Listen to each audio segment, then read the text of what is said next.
My true story from Nevada. You're not coming to the photo. It's just family. Before I begin, if this story moves you in any way, please consider subscribing to the channel and leaving a comment below. It helps more than you know, and it lets these stories reach the hearts that need them most. My name is Eleanor Patricia Whitmore, and I'm 73 years old. I've lived in Nevada my whole life, born and raised in the small town of Elko, before moving to Reno when I married my late husband Robert.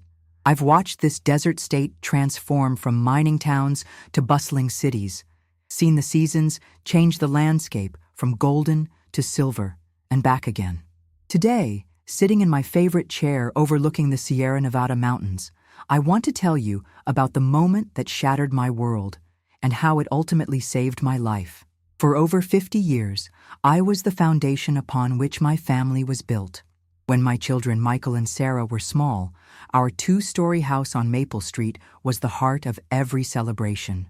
Christmas mornings began at our breakfast table. Thanksgiving dinners stretched late into the evening in our dining room. Birthday parties filled our backyard with laughter and the smell of my homemade chocolate cake. I was the orchestrator of joy, the keeper of traditions, the woman who made sure everyone felt loved and remembered. I have albums full of photographs spanning 5 decades, thousands of images capturing first steps, graduations, weddings, holidays, and quiet family moments. But if you flip through those pages carefully, you'll notice something heartbreaking that I only recently recognized myself. In all those years of documenting my family's happiness, I appear in perhaps a dozen photos. I was always behind the camera, never in front of it, capturing everyone else's precious moments while remaining invisible in my own family's story. When my son Michael married Linda 18 years ago, I embraced her as the daughter I had always wanted. Linda was beautiful and ambitious, a marketing executive with perfectly styled blonde hair and a wardrobe that cost more than I spent on groceries in 6 months. She came from money, from a family where emotions were kept private and Christmas gifts were purchased by personal assistants. I thought I could teach her about warmth, about the kind of love that showed up in casseroles during difficult times and homemade Halloween costumes stitched with care. I spent hours teaching Linda my grandmother's secret recipe for apple pie, the one with just a hint of cardamom that had been passed down through 4 generations. I showed her how to fold fitted sheets properly, how to remove wine stains from white tablecloths, how to make a house feel like a home. When their first child, Emma, was born, I was in the delivery room holding Linda's hand. When she went back to work, I became the daily babysitter, rocking Emma to sleep and singing the same lullabies I had sung to Michael and Sarah. Over the years, as Linda's career flourished and their lifestyle became more expensive, I quietly stepped in whenever they needed help. When Michael's construction business struggled during the recession, I paid their mortgage for 8 months without telling anyone outside the family. When Emma needed braces and dance lessons and summer camps, I wrote the checks with a smile, telling them it was my joy to help. When their second child, James, was diagnosed with a learning disability requiring expensive tutoring, I liquidated my savings bonds to ensure he got the help he needed. I thought this was what love looked like, sacrificing quietly, giving generously, asking for nothing in return except the privilege of being part of their lives. I believed that my worth was measured by how much I could provide, how many problems I could solve, how invisible I could make my own needs. My daughter Sarah lived in California with her husband David and their twin daughters, Sophia and Grace. They visited twice a year, and each time I spoiled those girls rotten. I kept a room in my house decorated just for them, filled with toys and books and framed photos of their artwork. When they came for Christmas, I spent weeks preparing their favorite meals and tracking down the impossible-to-find gifts they had mentioned in passing phone calls. I flew to California for every birthday, every school play, every graduation, carrying suitcases full of homemade cookies and carefully chosen presents. For decades, this was my identity: Eleanor the giver, Eleanor the helper, Eleanor the woman who made everyone else's life a little bit easier and a lot more comfortable. I measured my success by my family's happiness, my worth by their need for me. I had no hobbies that didn't involve them, no friends who weren't connected to them, no dreams that didn't center around their well-being. Last spring, Michael and Linda announced they were throwing a big celebration for their 18th wedding anniversary. Linda had been promoted to regional marketing director. Michael's business was thriving, and they wanted to celebrate with style. They rented the ballroom at the Reno Country Club, hired a live band, and invited everyone they had ever met: business associates, neighbors, college friends, extended family members from both sides. The moment Linda told me about the party, I threw myself into helping with the planning. For 3 months, I worked alongside her, addressing invitations in my careful cursive handwriting, because she said it looked more elegant than printed labels. I spent entire afternoons at the florist, selecting arrangements that would complement the ballroom's decor while staying within their budget. When the costs started climbing beyond what they had planned, I quietly wrote a check for the catering, telling them it was my anniversary gift to them. The week before the party, I transformed my dining room into a craft studio. I spent hours creating centerpieces using flowers from my own garden, carefully arranging white roses and baby's breath in crystal vases I had collected over the years.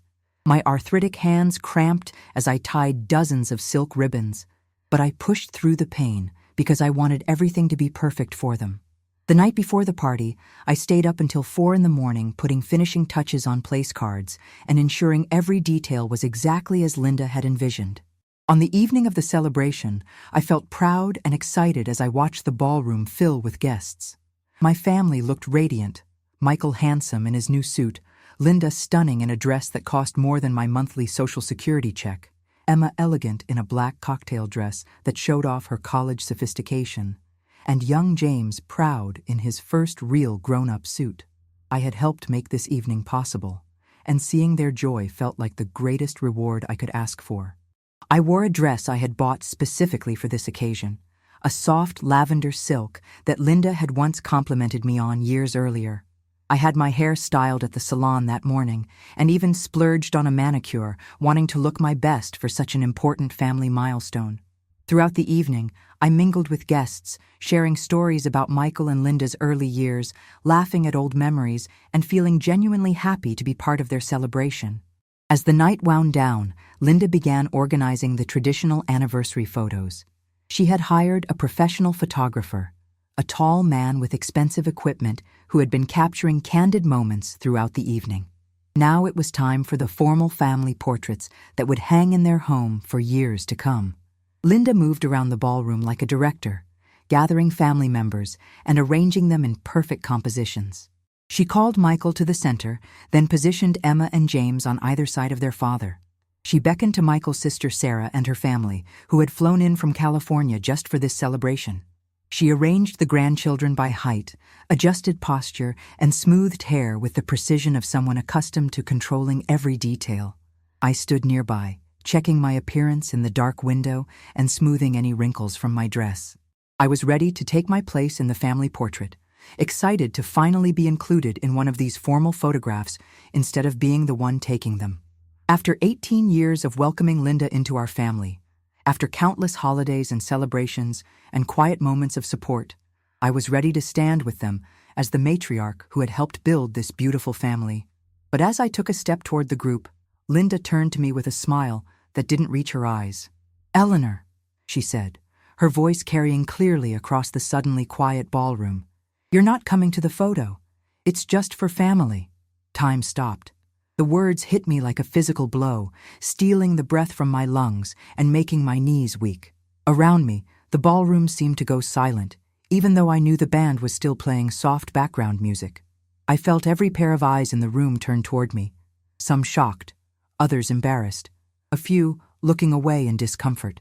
My son Michael stared at his shoes, his face flushed red. Emma suddenly became very interested in her phone screen. James, only 16 and still innocent enough to be confused by adult cruelty, looked back and forth between his mother and me with genuine bewilderment. "It's just for family." The words echoed in my mind as I stood there in my carefully chosen dress, with my freshly styled hair and my trembling hands. 18 years of loving Linda like my own daughter. 53 years of being Michael's mother. Decades of being the foundation upon which this family was built. And in one sentence, I was dismissed as something other than family. A helper, perhaps, or a convenient resource, but not someone who belonged in their permanent memories.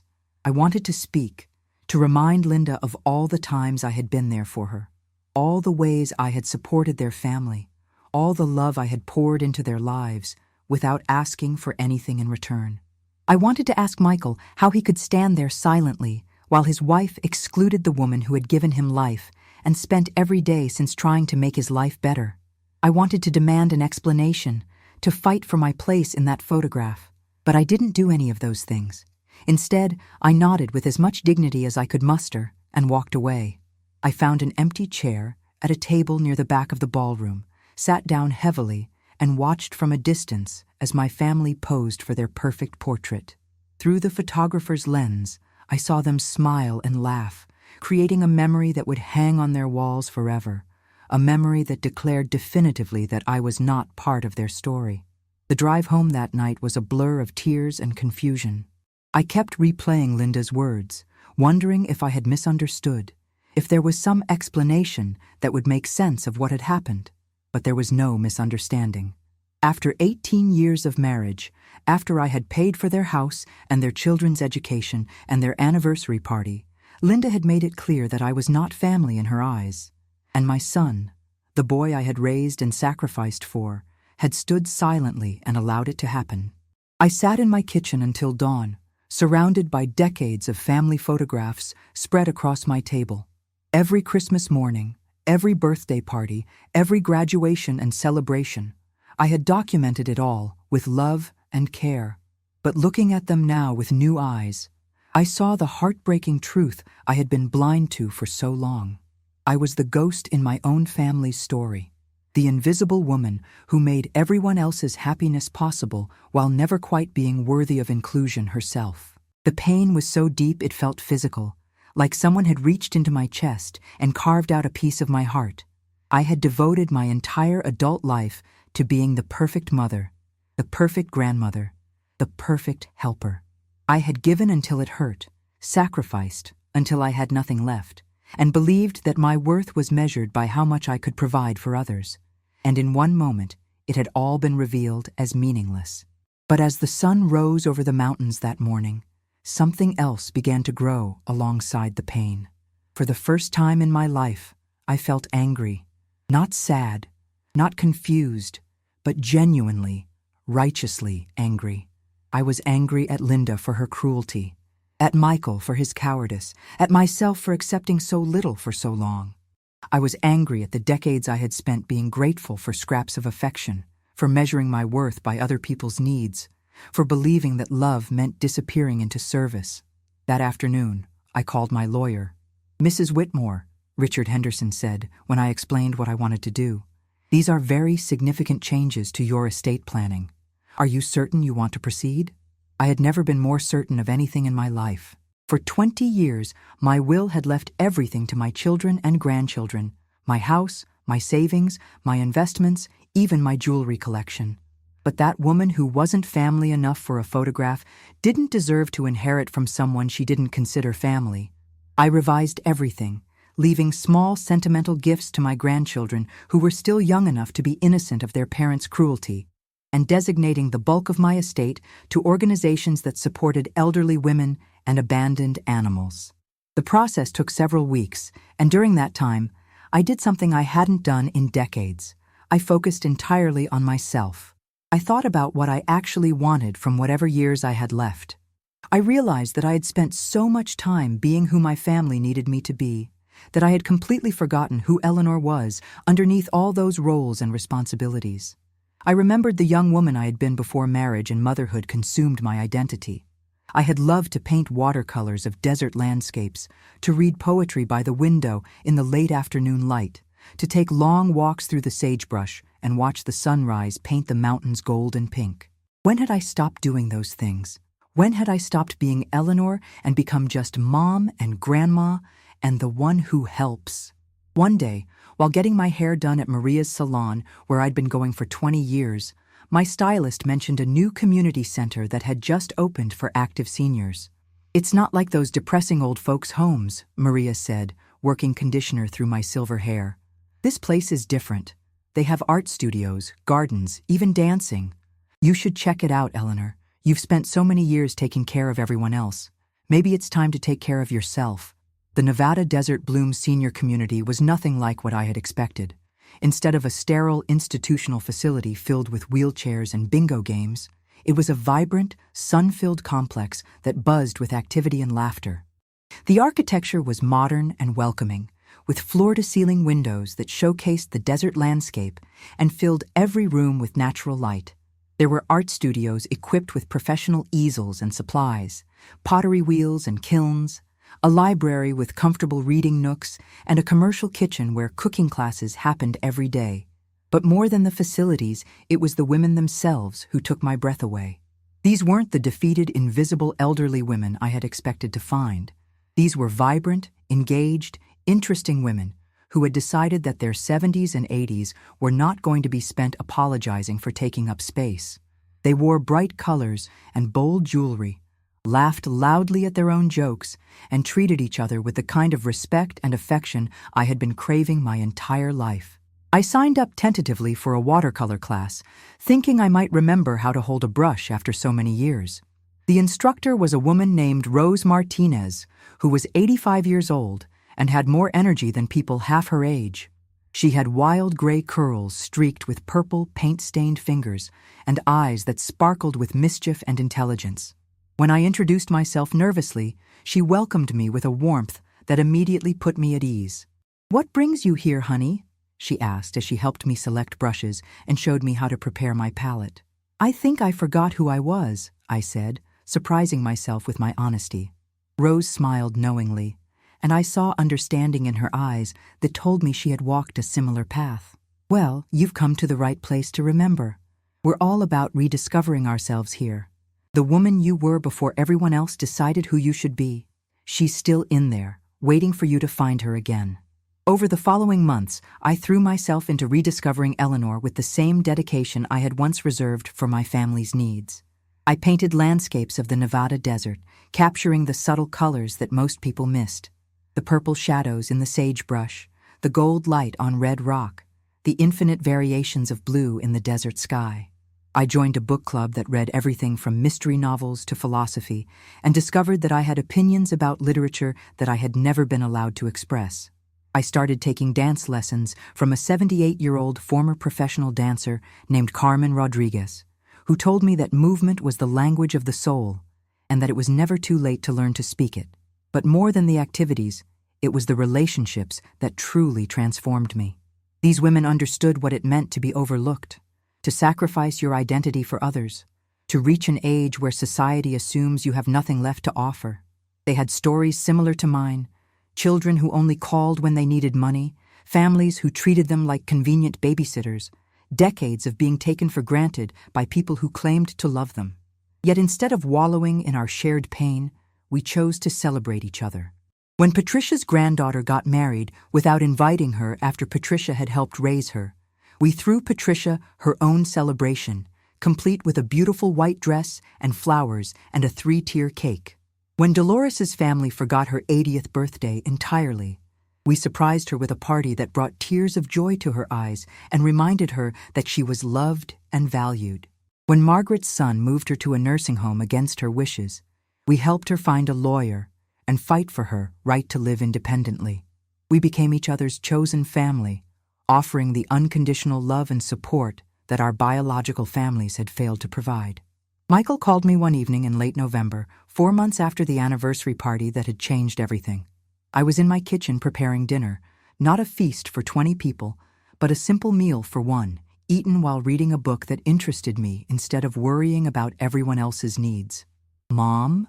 His voice was uncertain, like he was testing dangerous waters. "You missed Emma's birthday dinner last week. She was really disappointed that you weren't there." I almost laughed at the audacity of it. Emma hadn't spoken to me since the anniversary party, and I hadn't been invited to any birthday dinner, but I kept my voice calm and pleasant. "I'm sorry to hear that Emma was disappointed," I said carefully. "I hope she had a lovely celebration. Are you okay? You seem different lately." Distant. Different. Yes, I was different. I was no longer the woman who dropped everything when my family snapped their fingers. I was no longer the woman who believed her worth was measured by how much she could give without asking for anything in return. I was Eleanor Whitmore, A woman with her own friends, her own interests, her own life that didn't revolve around other people's needs and demands. "I'm very well, Michael. Better than I've been in years, actually." He seemed confused by my response, and I could hear him struggling to understand this new version of his mother. "Well, Linda was wondering if you'd like to host Christmas dinner this year. She's been so busy with work." The old Eleanor would have immediately said yes, would have started planning menus and shopping lists, and spent weeks preparing to serve people who didn't even consider her family. But that woman was gone. "That's very thoughtful of Linda to think of me," I said, "but I already have plans for Christmas." "Plans? What kind of plans?" "I'm spending Christmas Day at the community center with my friends. We're having a potluck dinner, and then we're going to see a movie together. It should be lovely." The silence on the other end of the line stretched so long, I wondered if the call had been disconnected. When Michael finally spoke, his voice was smaller, more uncertain. "Mom, I think maybe we should talk. Maybe Linda didn't handle things well at the anniversary party, but—" "Michael," I interrupted gently, "Linda handled things exactly as she intended to. She made her feelings very clear, and I respect her honesty. I hope you both have a wonderful Christmas with your real family." I hung up before he could respond, my hands shaking slightly, but my heart feeling lighter than it had in years. The holidays passed peacefully. Instead of the usual stress of shopping and cooking and cleaning for ungrateful relatives, I spent Christmas morning opening thoughtful gifts from my new friends at the community center. Carmen had painted me a small watercolor of desert wildflowers. Rose had knitted me a soft shawl in my favorite shade of blue. Patricia had given me a book of poetry by women over 70, inscribed with the words, "To Eleanor, who is just beginning to bloom." Our Christmas dinner was a feast of shared dishes and shared stories. The dining room was decorated with handmade ornaments from our craft classes, and Carmen played piano while we sang carols in 3 different languages. I felt more at home in that room full of women who had also been written out of their families' stories than I ever had at my own kitchen table, surrounded by people who took my presence for granted. Winter melted into spring, and with the changing seasons came a profound change in my own spirit. I was painting regularly now, creating works that surprised me with their boldness and emotional depth. I had started writing in a journal, recording thoughts and feelings that I had suppressed for decades. I was taking better care of my health, eating foods I enjoyed instead of cooking only what others preferred, sleeping when I was tired instead of staying up to worry about everyone else's problems. Most importantly, I was learning to say no, a word that had been virtually absent from my vocabulary for 50 years. When the church asked me to chair another fundraising committee, I politely declined and suggested they find someone who hadn't already given decades of volunteer service. When my neighbor hinted that she needed help with her grandchildren, I smiled and wished her luck finding a babysitter. When distant relatives suddenly began calling with requests for loans and favors, I simply didn't answer the phone. For the first time in my adult life, I was protecting my own time, energy, and resources instead of giving them away to anyone who asked. Spring brought the community center's annual art show, and for months I had been working on a series of paintings I called Invisible Women. The collection depicted women at different stages of life, young mothers disappearing into strollers and diaper bags, middle-aged women fading into the background of their children's achievements, elderly women becoming transparent in family photographs. The centerpiece was a self-portrait, an older woman standing in a field of desert wildflowers, her face turned toward the sun, her expression peaceful and strong. I titled it, Finally Visible. The opening night of the art show was magical. The gallery was filled with friends and family members who had come to celebrate our work, and the conversations buzzed with genuine appreciation and admiration. My paintings drew crowds of viewers who connected with the themes of resilience and self-discovery. Several people approached me to share their own stories of feeling invisible, of being taken for granted, of finally finding the courage to claim their own lives. As the evening progressed, Rose gathered all the artists together for our traditional group photo. But this wasn't like any family photo I had ever been part of. Rose arranged us carefully, making sure everyone was visible, that every face could be seen clearly. She placed the newer members like me in the front row, with the founding members creating a supportive backdrop behind us. "Ladies," she announced, raising her voice to address the entire gallery, "this is our real family photo. Every single one of these women belongs in this picture, and every single one of them deserves to be seen and celebrated. As the photographer counted down, I felt something I hadn't experienced in decades, the absolute certainty that I belonged exactly where I was.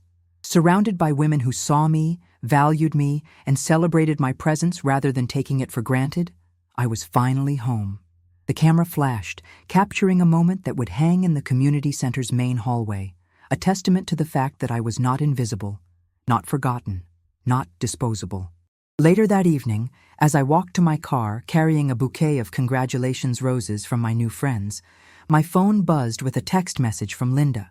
It was a photo from some family gathering I hadn't been invited to, showing Michael and the children around a restaurant table with a message that read, "Wish you were here, Eleanor.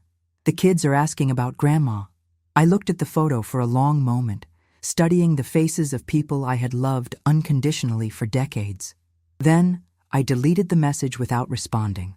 That woman who had begged for scraps of inclusion, who had been grateful for any acknowledgement of her existence, was gone forever.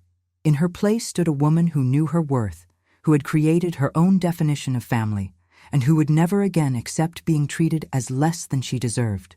I drove home through the Nevada desert, past the mountains I had painted so many times in recent months, under stars that seemed brighter and more beautiful than they had in years.